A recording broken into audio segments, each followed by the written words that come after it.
নমস্কার, সবাইকে বিবেকদীপ চ্যানেলে স্বাগত জানাই। আজ পূর্ণ দশহরা তিথি, গঙ্গা পূজার দিনে সবাইকে শুভেচ্ছা জানাই। গঙ্গা কলিযুগে পরম তীর্থ, বিশেষ করে সব শাস্ত্রই এই কথা বলে। মহাভারতে ঋষি পুলস্ত্য ভীষ্মের নিকট বলেছেন, যেখানে গঙ্গা আছেন সেটাই দেশ, অর্থাৎ সেটি একমাত্র বাসযোগ্য স্থান। গঙ্গা তীরের সেই দেশই তপবন ও সিদ্ধ তীর্থ। আর্যদের প্রাচীন ধর্মগ্রন্থেও গঙ্গা নাম উল্লেখ রয়েছে, অর্থাৎ বেদের কথা বলা হচ্ছে। গঙ্গা একটি বৈদিক নদী। ঋগ্বেদের বিশ্বামিত্র নদী সূক্তে যমুনা, সরস্বতী, শতদ্রু, পরুষণী, অসিক্নি, মরুদ্বৃধা, বিতস্তা, সুষমা ও আর্জিকিয়া নদীর সাথে গঙ্গার নামেরও উল্লেখ পাওয়া যায়। পুরাণ মতে স্বর্গবাসিনী গঙ্গা দেবীকে মর্তে এনেছিলেন সগর রাজার বংশজ রাজা ভগীরথ। তিনি আবার ভগবান শ্রীরামচন্দ্রের কুলের পূর্বপুরুষ ছিলেন। পৌরাণিক আখ্যান মতে সগর রাজার 60,000 পুত্র কপিল মুনির শাপে ভস্মীভূত হলে তাহাদিগের প্রেতাত্মার মুক্তির জন্য স্বর্গ থেকে গঙ্গাকে আনবার প্রয়োজন পড়ে। তপস্যা করতে করতে একে একে রাজা সগর, অসমঞ্জ, অংশুমান, দিলীপ এরা দেহত্যাগ করেন।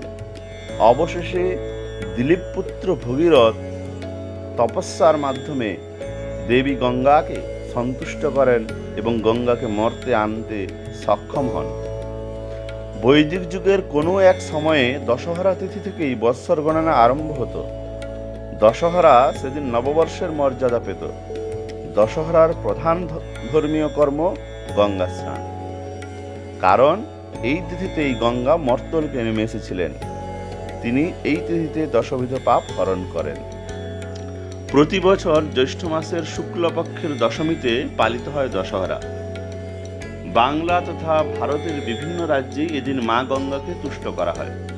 দশমীর থেকে দশহরা নামকরণ। তার আরও একটি ব্যাখ্যা আছে, দশহরা নামটি এসেছে 10 থেকে। এই পুজোর প্রতিটি বিধির সঙ্গেই জড়িয়ে রয়েছে 10 সংখ্যাটি। হরা শব্দটি পরাজয় থেকে এসেছে। বিশ্বাস করা হয় যে এই পুজো করলে, গঙ্গা পুজো করলে এবং গঙ্গায় স্নান করলে মানুষ 10টি পাপ থেকে পরিত্রাণ পেতে পারে। জ্যৈষ্ঠ মাসের শুক্লপক্ষের দশম দিনেই, অর্থাৎ আজকের দিনেই নাকি গঙ্গা শিবের জটা থেকে নেমেছিলেন ধরাধামে। আমরা পুরাণ থেকে এই কথা জানতে পারি। খরস্রোতা গঙ্গা হয়েছেন অনেক শান্ত। ভাসিয়ে দেওয়ার পরিবর্তে ধরেছেন স্নেহশীলা মাতার রূপ। ধীর গতিতে বয়ে চলেছেন তিনি। গঙ্গার জলের উপর ভরসা করে ভারত ভূমি হয়ে উঠেছে শস্য শ্যামলা। গঙ্গার দুপাশে গড়ে উঠেছে জনপদ। তাই মা গঙ্গাকে এভাবে আরাধনা করা হয়। তিনি যেন রুদ্ররূপ না ধরেন, তাঁর কৃপায় যেন শস্য শ্যামলা হয় এই ধরাধাম। গঙ্গা দশহরাকে গঙ্গা অবতারণও বলা হয়, অর্থাৎ এই দিনে গঙ্গার অবতরণ হয়েছিল। স্বর্গ থেকে পৃথিবীতে নেমে এসেছিলেন মা গঙ্গা। হিন্দুদের বিশ্বাস, জ্যৈষ্ঠের শুক্লপক্ষ দশমী সেই বিশেষ দিন। শিবের জটায় গঙ্গার বাস, সেখান থেকেই তার উৎপত্তি বলেই বিশ্বাস। তাই এদিন শিব পুজোও করা আবশ্যক। শিবলিঙ্গ শান্তির প্রতীক।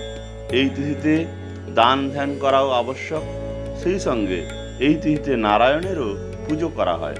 বাংলায় এই তিথিতে মনসা পুজোরও রীতি আছে বহু জায়গায়। রাঢ়বঙ্গে বাঁকুড়ায় জ্যৈষ্ঠ মাসের শুক্লপক্ষের দশমী তিথিতে দশহরা ব্রত পালন করে মনসা পুজো করা হয়। এদিন ঘুড়ি ওড়ানোর রীতি কোথাও কোথাও প্রচলিত রয়েছে।